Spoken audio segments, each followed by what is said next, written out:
Alors, bonsoir tout le monde et bienvenue à Fantasia. Ben, vous êtes ici, vous le savez sûrement. Ce soir, un événement unique. On va redécouvrir ensemble un film dont la copie avait été perdue depuis des années. Même le réalisateur qui est présent n'a pas vu le film depuis 35 ans. On pourra voir s'il s'en souvient. Donc ce soir, c'est Scandale. C'est un film qui a été fait en 1982. Film qui est basé en fait sur un vrai scandale qui est arrivé à Québec. Scandale qui s'est appelé Pornobec. Dans les faits, c'est qu'on avait les gardiens de sécurité qui travaillaient au Parlement canadien, au Parlement québécois, donc à l'Assemblée nationale, voilà. Et la nuit, pendant qu'il n'y avait personne, ils utilisaient les systèmes de caméras vidéo, les systèmes de sécurité, puis ils dobaient du porn là-dessus. Fait que les gars, ils dobaient 20 porn à l'heure, comme ça, en utilisant les systèmes. Et ils se sont fait prendre. Et donc, le scandale, c'est qu'il y avait des gens qui faisaient de la duplication de cassettes porno, donc à l'Assemblée. Évidemment, les rumeurs sont des choses, les journalistes, les légendes urbaines. Et donc, la légende qui s'est perpétuée, c'est qu'il se tournait des films porno la nuit à l'Assemblée nationale. Donc, basé sur cette légende urbaine ou cette anecdote bizarroïde, le scénariste du film Scandale a décidé de monter un film autour de ça, où c'est des fonctionnaires, en fait, frustrés, qui décident de faire un film porno pour... On est à une époque... Écoutez, c'est une satire. Il faut comprendre que ce film-là, c'est une satire politique. On se moque de l'époque, on se moque des coupures, on se moque de la gestion de des politiciens, on se moque des fonctionnaires qui font rien. Je comparais un petit peu la démarche du film de ce soir. Je ne sais pas si Georges serait d'accord, mais pour moi, il y a des éléments de Richard Lester et ses comédies des années 60. Dans la mesure où c'est très irrévérencieux, c'est très rapide, les gags se multiplient très vite. Vous allez découvrir évidemment des gens que vous connaissez, dont Nanette Workman, dont Sophie Lorrain, on pourra en reparler pendant le Q&A. Les frères Brosse, que vous allez peut-être pour la plupart découvrir pour la première fois, qui était peut-être le duo d'humoristes le plus excentrique, le plus bizarre et le plus drogageant que vous avez jamais vu. Vous allez découvrir des groupes New Wave de Québec, qui n'existe plus. Je ne sais même pas s'ils ont indiqué des disques. La bande sonore est une création de Tony Roman. Pour ceux qui se souviennent de Tony Roman dans les années 60, il a fait des trucs vraiment bizarres. Il a fait du hip-hop, il a fait de la punk dans les années 80. C'est vraiment étrange. Donc, vous avez tout ça. Fait, en quelque part, c'est une capsule de temps. Ce film-là, je dirais pas qu'il sent ou qu'il transpire. Vraiment, il transpire de tous les pores de sa peau les années 80. Tout le monde est maquillé comme à l'époque égyptienne. Il y a des grosses épaules. C'est vraiment le fun. Puis, ma foi, je ne voudrais pas trop vous en dire parce qu'évidemment, je veux que vous le découvriez. Mais je vous invite tous à rester après parce que le réalisateur et le producteur sont ici et on va répondre aux questions-réponses. Donc, il y a certaines des légendes urbaines qui courent sur ce film-là. Donc, on pourra enfin avoir la vérité sur l'état des choses, s'ils veulent bien nous les révéler, évidemment. Mais question, avant de commencer le film, j'aimerais vous les présenter. Question que vous mettiez un visage sur qui est responsable de ce scandale. Alors, j'aimerais inviter à l'avant Georges Mielka et Robert Lantos, s'il vous plaît.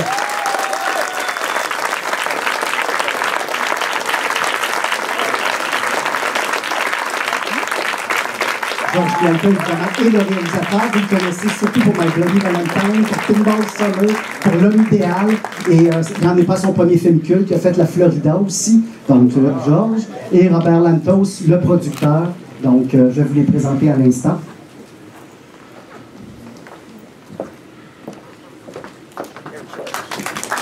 Bonjour tout le monde.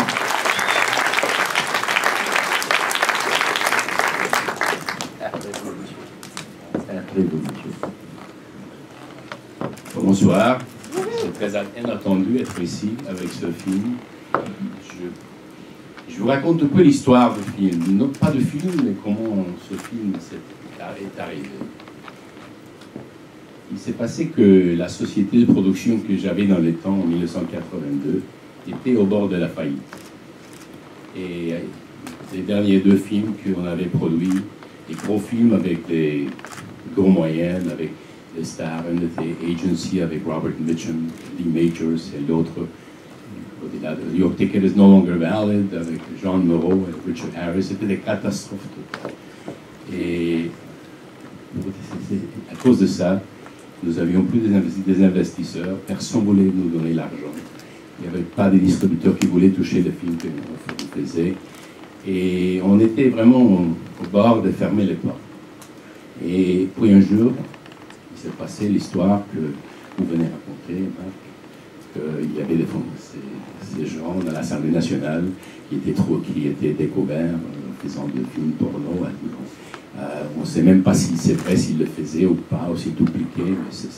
Et là, j'ai eu l'idée, peut-être, si on peut faire un film sans argent sur cette histoire, en utilisant juste les crédits qu'on avait avec les laboratoires, les maisons de vidéo et de caméra, si on pouvait le faire tout de suite et avoir le film dans les salles, mais immédiatement, avant que cet événement devienne trop vieux, l'histoire, peut-être qu'on peut sauver notre non sauvé. Et alors, je pense, ça s'est passé dans les mois de janvier. Dans 2 semaines, on a eu un scénario signé par Robert Geoffrion. J'ai appelé à Georges, je lui ai demandé est-ce que tu veux faire ça avec nous. Il était assez fou pour dire oui. Et 2-3 semaines plus après ça, on tournait le film dans les mois de février. Le mois de mai, c'était dans toutes les salles de Québec. D'habitude, les films que j'ai fait dans ma vie, ça commence avec l'inspiration bien de romans, pièces de théâtre, et ça prend des années d'écriture et de développement, trouver les acteurs, l'argent. Bon, celui-là, c'est l'inspiration, c'était la désespération. Et puis, ça a pris 3 mois de commencement de jour, on a commencé l'écriture, le jour que c'était dans quelques 40 ou 50 salles au Québec. Et puis c'était un succès. Et puis après ça, j'ai produit beaucoup de films grâce au fait que le scandale a sauvé la vie de ma société. Voilà. Et c'est Georges qui a fait vraiment le travail après ça. Alors. Merci Robert. Et, comme Robert m'a appelé, c'était une idée tellement fou, tellement impossible à faire, tellement irrévérent, que j'ai dit, pourquoi pas? Et on a réussi à faire quelque chose. Robert me laissé, comme Robert à ce moment-là était très occupé avec ses finances, il a approuvé le scénario et après ça, il a dit, bon, mais allez tourner. Et il me laissait jouer avec. J'ai eu tellement de plaisir à faire. Il était un producteur absolument magnifique, dans le sens que tant qu'on a fait notre journée, il était content. Et donc, on a eu l'opportunité d'expérimenter un peu, de jouer, de même improviser. Robert Geoffrion, l'auteur, était là, donc il nous aidait à improviser aussi. Et bien sûr, c'était juste une joie de création vite. Aucune barrière. Et bien sûr, la seule barrière était finis ton film, finis ça vite et finis ça aussi bien que tu peux faire avec autant de fun que tu peux l'avoir. Et donc, ça, c'était le scandale. Et on a eu tellement de plaisir. Bien sûr, c'est scandalisé toute la population, tous les intellos de Québec à l'époque. Mais tant mieux, mais ça fait beaucoup de box-office, donc les vrais amateurs de cinéma adoraient ça. Et c'est étonnant de voir autant de vous aussi aujourd'hui, de découvrir cette petite folie qu'on a faite ensemble il y a si longtemps. Merci beaucoup et bon visionnement, et on va répondre aux questions maintenant.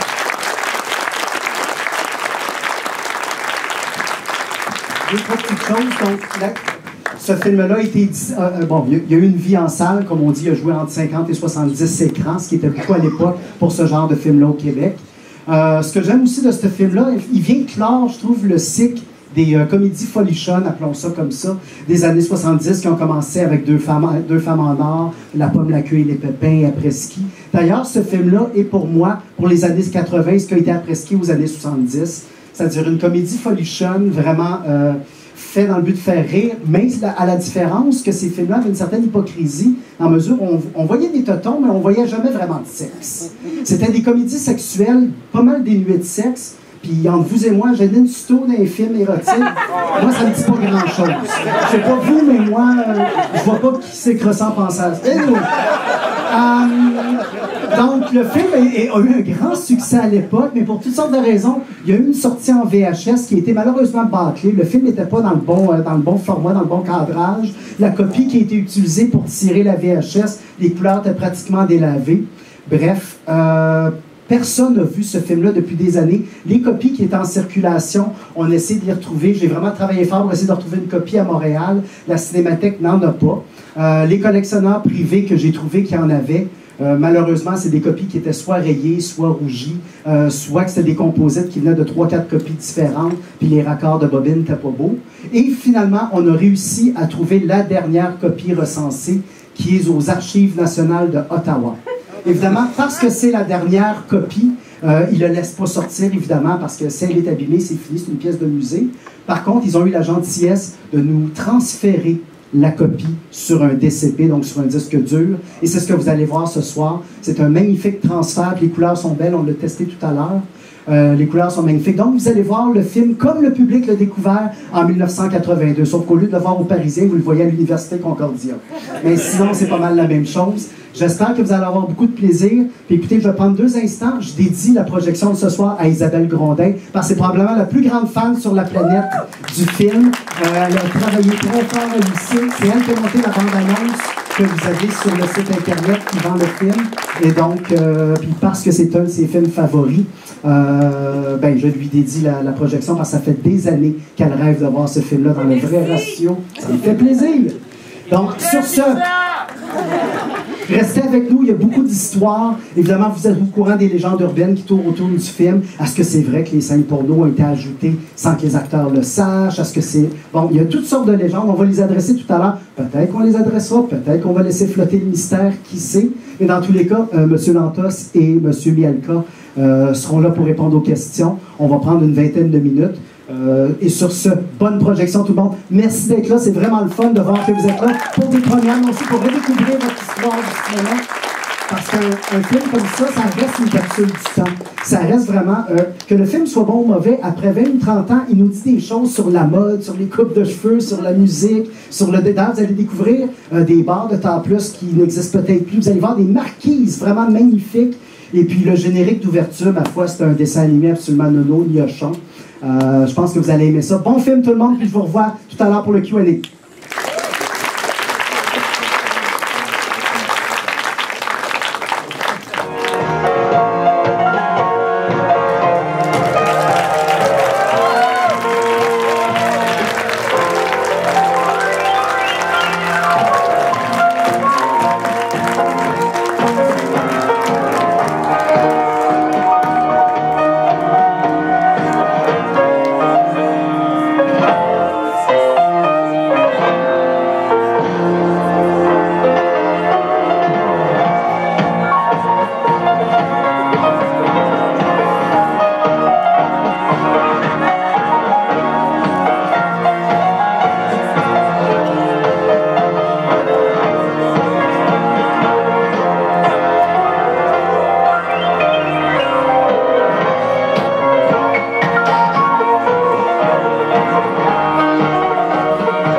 Alors, c'est un scandale.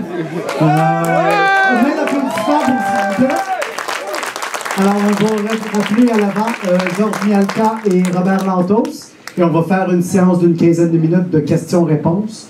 Donc, George and Robert, if you're in the theater, please come back to the stage, please. Ils sont sauvés. Ils se sont sauvés, hein? Non, je vois...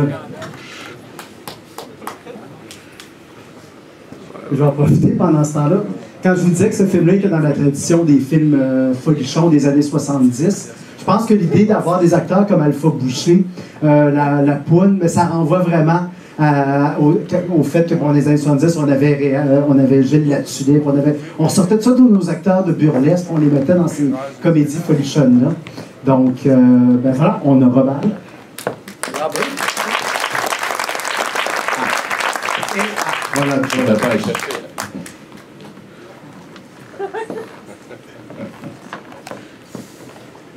Moi, ça fait 34 ans que je n'ai pas vu le film. Moi aussi.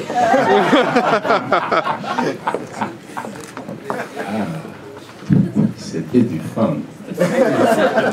Avant de Ça m'a surpris. Avant de prendre la première question, je suis curieux d'avoir vos impressions sur 35 ans plus tard.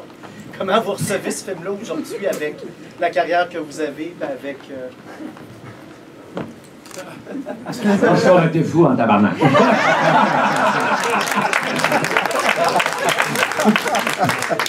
Il y avait, oui, on n'avait rien à prendre, rien à perdre. Et, comme je dis avant de commencer, on était face à la faillite. Alors on dit, qu'est-ce qu'on peut faire pour nous échapper de ça, nous sauver? Et voilà, il y a eu ce scandale avec, c'est parfait. Le titre des films était Scandale Pornobec, et puis le bureau de surveillance du cinéma de Québec, dirigé par un certain André Guérin.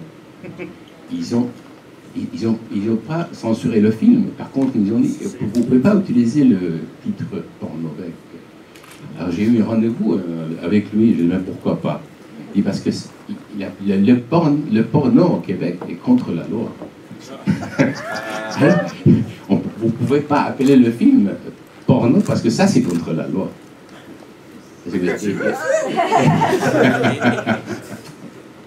Mais n'oublions pas qu'on a eu beaucoup plus de liberté d'expression dans toutes sortes de domaines comme on a maintenant. On a eu l'opportunité, l'irrévérence de faire qu'est-ce qu'on voulait. Et c'était une truc de folie, tu vois. Et on a dit, bon, mais si on va faire l'érotisme, on va faire l'érotisme. On ne va pas cacher ça, on ne va pas faire ça, on va faire ça honnête. Le seul place qu'on a, dans le fond, c'est la ligne 1, il n'y a aucune violence contre les femmes. Les femmes ont l'air toujours qu'ils ont autant de plaisir que les hommes. Et no cum shots.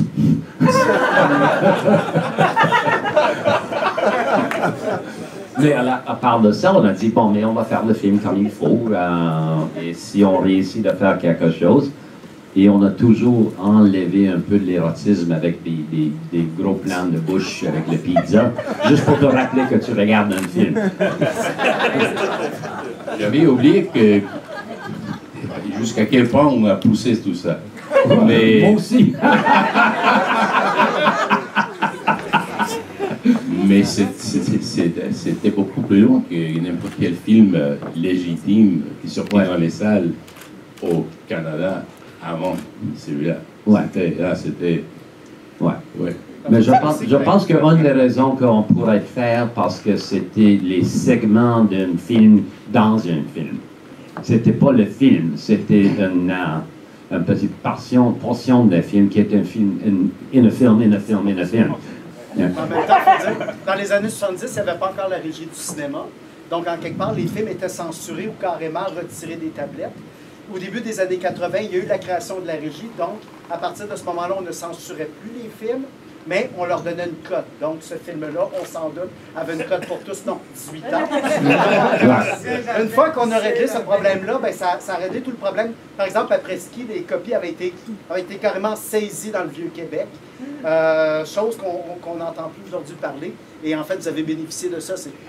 Oui, ça s'est passé exactement là, en 81, 80, que la censure était abolie. Abolie. Ouais.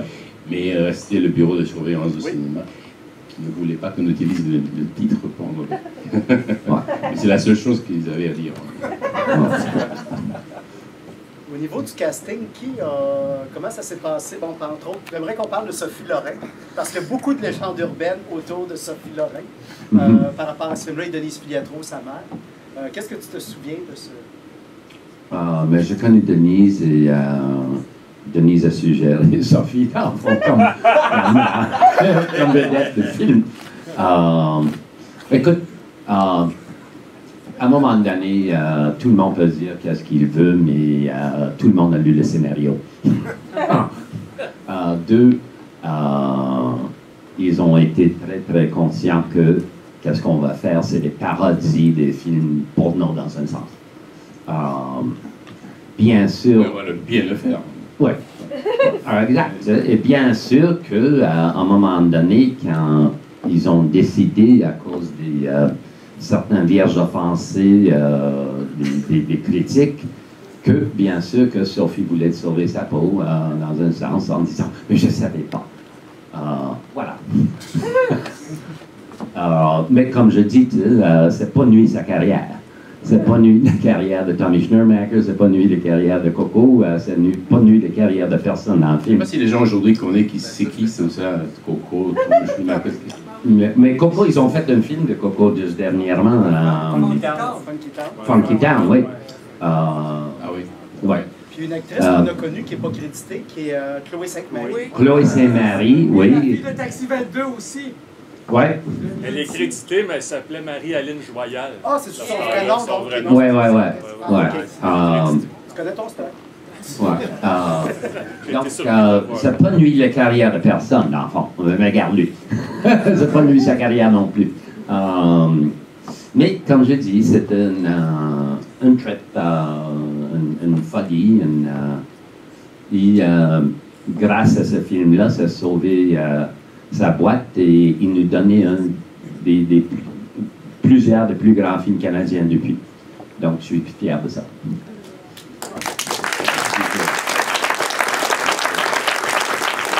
Combien de budget vous avez eu pour l'époque? 2 cents. Avant le temps de... Ben, il y avait juste des dettes, il n'y avait pas de cash. Il y avait je pense, 100 000 $ pour payer les comédiennes. Et le reste, c'était tout des dettes qu'on a payées après avec les recettes. Le budget était surtout pour la pizza, en fait. Ben, c'était le pizza, le bière 69 et... Sarah? Est-ce que l'animation de début et à toute fin, ça t'a inspiré par Terry Gilliam des Monty Python? Absolument. Comme la musique, des fois. Oui, j'ai pris beaucoup d'inspiration des Monty Python, disons, toujours mon style d'humour favori. Et, on a essayé de tisser un peu de ça à Québec à 82, à 81. Monty Python n'est pas vraiment bien défini, donc j'essaie d'introduire autant que possible avec l'animation, le cut-out animation, comme on dit, et surtout les musiques un peu comme le fin et des tangos et tout ça. Là, c'est Monty Python, beaucoup. Isabelle? Oui, moi j'ai une copie du film, puis j'ai redécouvert le film ce soir, puis c'est un film que j'ai vu au moins 30 fois, sincèrement, puis j'en reviens pas du nombre de shots que j'ai vus qui n'étaient pas dans la copie qui a été distribuée officiellement à l'époque. Puis c'était quand même un film avec des scènes porno, et il y avait des cotes dans des scènes porno, donc c'était sûrement pas pour coter de la porno. Fait que comment ça se fait que le film a été aussi charcuté? Moi, la version que j'ai, je vous jure, il doit y avoir au moins 20 minutes que j'ai pas vu qui était à l'écran. Qu'est-ce qui s'est passé? Pourquoi ça a été aussi coupé? C'est que la version VHS avait certaines coupures par rapport à la Ah version. oui, Vraiment, là, écoute, j'ai jamais vu la version VHS. mais il y a plein de scènes de sexe qui ont été coupées, mais couper des scènes de sexe pour censurer, on comprend, mais quand il y a déjà du sexe et qu'on coupe dans le sexe, c'est comme pas clair pourquoi on a coupé. Donc, je me demandais pourquoi le film avait été. C'est les longueurs. J'imagine que c'était une cassette de 60 minutes. La Network Man, c'est même pas intégral. Dans le film qu'on a vu là, c'était la toune au complet. Dans la version qui a été distribuée, on voit juste certains extraits, idem pour les sœurs ciseaux, les scènes d'orgie à la fin, les scènes avec la statue. Il y a comme plein de bouches comme wow, j'avais vu ça. Ben, merci. Ça, c'est coupé? Ouais. Mais j'espère que ça te plairait. Mais par contre, cette copie, non, il y a Oui. c'est pas vraiment idéal. Mais ce qui est Non arrivé, plus. c'est que quand le film a été distribué était en quelques copies, une des copies a été, donc une des copies qui a joué à l'époque, qui a été déposée Ouais. au C'est une Musée copie de national. film qui a joué dans les salles, beaucoup, Ouais. et puis c'est Est-ce que tout. c'est une copie 35? Euh, Ça doit être Oui, oui, 16 ou 35, 35, ouais. oui. Donc, c'est déjà vu quelques tours dans, c'est vraiment des... dans la machine à café. Mais en là. même temps, c'est le fun parce que ça donne vraiment un feel d'époque. Moi, Ouais. les films restent là, on a un feeling de pellicule que j'aime. J'aime ça, les scratchs. Je sais pas, je trouve que ça ajoute au côté historique de la Je suis content que ça te plaît. Une autre question, quelqu'un? Oui? Expliquer les frères Brosse. Les frères Expliquez les Brosse, frères Brosse. humoriste, Charles Pellet. À l'époque, les frères Brosse, c'était comme Cheech and Chong de Québec. Et comme, disons qu'on a pris notre inspiration dans plusieurs domaines de création. Les frères Brosse, c'était une de mes inspirations. Puis on a essayé de trouver une façon de les mettre dans le film. Et Robert était tout Oui, c'était surprenant. J'ai demandé à Georges, mais qu'est-ce qu'il s'est à foutre avec notre film? Trust me, Robert. The stoners will love it.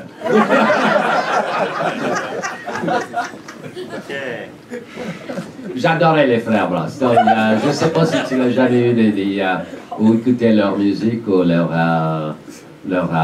album de comédie, mais ils ont des gars tellement inspirés, tellement drôles, tellement surréels. C'est dommage qu'ils n'ont pas. Tu sais, les autres deux ont fait leur truc de télé et tout ça, là, je connais très bien les autres deux, avec le Pepsi. Mais les frères Brosse étaient beaucoup plus avant leur temps, dans une façon que les autres. Oui, au fond. On nous espérait une sortie Blu-ray éventuellement. Demande à lui. Est-ce que ça va sortir bientôt en Blu-ray ou en... Ben écoutez, après tout ça, je suis inspiré, je vais essayer je vais monter toute une investigation pour trouver où sont les copies, les négatifs, tout ça. Aucune idée. Mais j'ai vu là que c'est Bellevue Pâté, alors c'était pas son nom là, ça, c'est sur l'écran. C'est Donc, bien. ça n'existe plus. Alors, Ça, c'est un condo sur le coin de Descaries de Maisonneuve.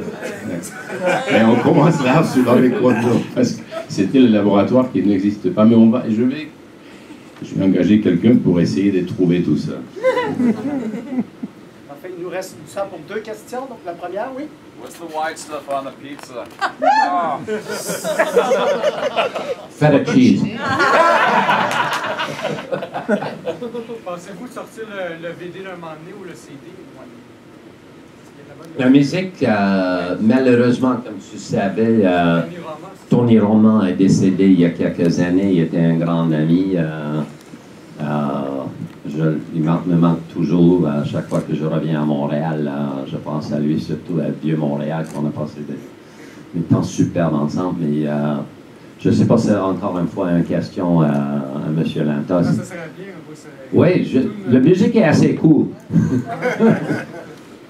Parce qu'on connaît juste la tour de Nanette Walkman, ça me manque tout le temps. C'est la même Ouais. qui joue tout le temps à radio. Ouais. Mais j'adore les tangos. Là-dedans. J'en fais pas ce soir, je suis fatigué. Ouais. Parfait. Je vous remercie beaucoup. Mais merci à vous. Merci à vous.